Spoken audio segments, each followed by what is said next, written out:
Red Sox report. Most 16-year-old baseball lovers would rather play the game than study its past. That's not the case for Arlington's Perron. This fan is impacting baseball's rich history in a way that makes him a hero to some of the game's greatest former players.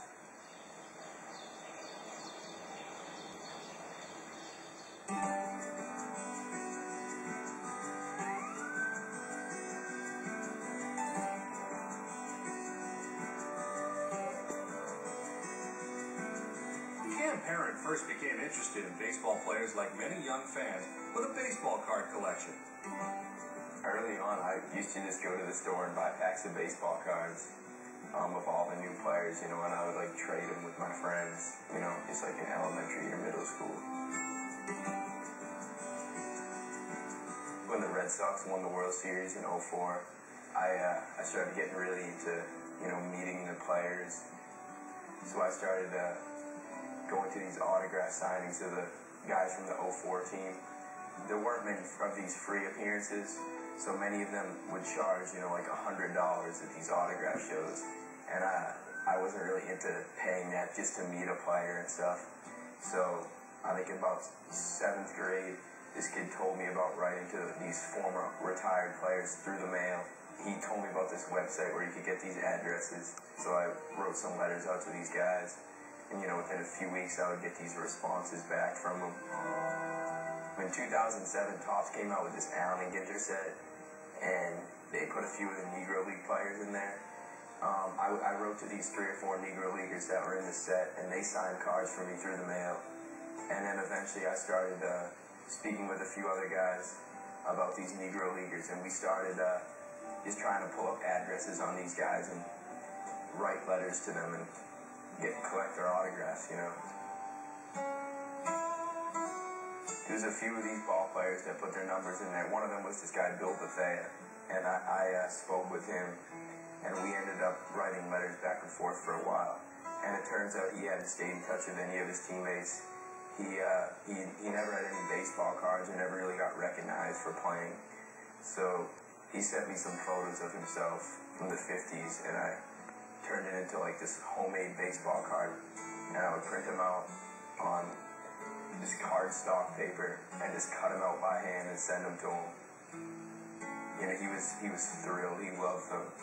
From this, I went to other players and made some cards for them, and then eventually I started pulling up these old newspaper articles, and I would send them to them. Those brought back a lot of names of teammates. So what I started doing is trying to track down these ball players in these newspaper articles that they would talk about, like so-and-so age 18 from Louisiana or something. So I would go into these address websites and try to track down these guys to see if the age matched up and if they're still alive. Through Cam's research, names of Negro League players that many had long since forgotten were uncovered.